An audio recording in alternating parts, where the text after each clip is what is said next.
फटाफट से WBC यानी वाइट ब्लड सेल्स को समझते हैं, जिनको ल्यूकोसाइट्स भी बोला जाता है। This are of two type, granulocyte and A granulocyte.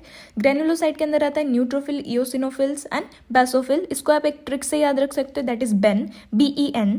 Ben से आप इन तीनों को याद रख सकते हो। एंड ए ग्रेनुलोसाइट के अंदर आ जाता है lymphocytes and monocytes. Lymphocytes are of two type, B lymphocyte and T lymphocyte. B lymphocyte को बी सेल्स भी बोला जाता है, जो कि मैच्योर होते हैं इन द बोन मैरो, इसीलिए इसका नाम बी सेल्स है। एंड टी लिम्फोसाइट, इनको टी सेल्स भी बोला जाता है और ये मैच्योर होते हैं थाइमस के अंदर, इसीलिए इनको टी सेल्स भी बोला जाता है। T cells are cell mediated immunity. ये नीट में बहुत बार पूछा जाता है क्वेश्चन कि टी सेल क्या है, ह्यूमरल इम्यूनिटी है या सेल मेडिएटेड इम्यूनिटी है। तो टी सेल्स जो वो सेल मेडिएटेड इम्यूनिटी है एंड बी सेल्स जो वो ह्यूमरल इम्यूनिटी है।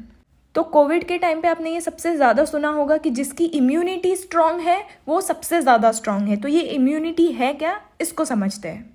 Starting with the T cells. T cells में आता है helper T cell, killer T cell. Killer T cell is also called as the cytotoxic T cell and suppressor T cell. ये कैसे काम करता है? तो हेल्पर टी सेल जो है वो हेल्प करता है to understand the chemical nature of the bacteria. हमारे बॉडी में बैक्टीरिया, वायरस या कोई भी पैथोजन आता है तो उसका केमिकल नेचर को समझने में मदद करता है। किलर टी सेल या फिर साइटोटॉक्सिक टी सेल जो है बैक्टीरिया को एक्टिवली किल करता है।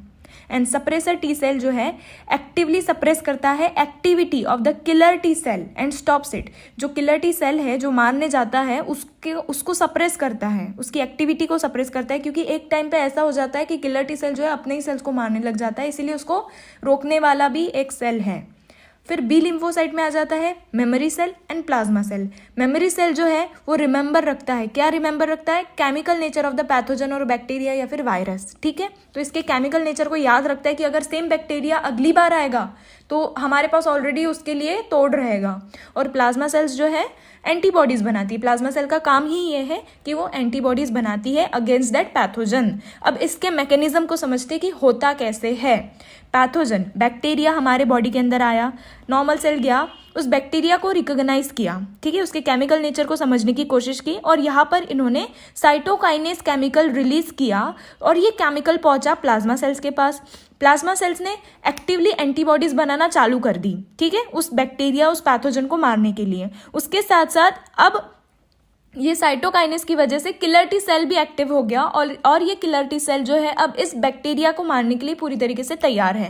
तो ये एंटीबॉडीज क्या होते हैं? ये एंटीबॉडीज जाके उस बैक्टीरिया के ऊपर चिपक जाते हैं और किलर टी सेल को ये पता होता है, सुपारी दी जाती है किलर टी सेल को बेसिकली कि जिसके ऊपर भी एंटीबॉडीज लगे हैं उसको जाके तुमको मारना है। तो ये जिसके ऊपर एंटीबॉडीज आके अटक जाती है, यानी बैक्टीरिया के ऊपर जब एंटीबॉडीज आके चिपक जाती है तो किलर टी सेल आता है और उसको एनगल्फ कर लेता है by the process of the phagocytosis. By this mechanism हमारे बॉडी में बैक्टीरिया डिस्ट्रॉय होते हैं and as we know that WBC play a major role in our immunity. ऐसे ही शॉर्ट रिवीजन के लिए प्लीज डू सब्सक्राइब और इसके फुल वीडियो का link is in description. Thank you.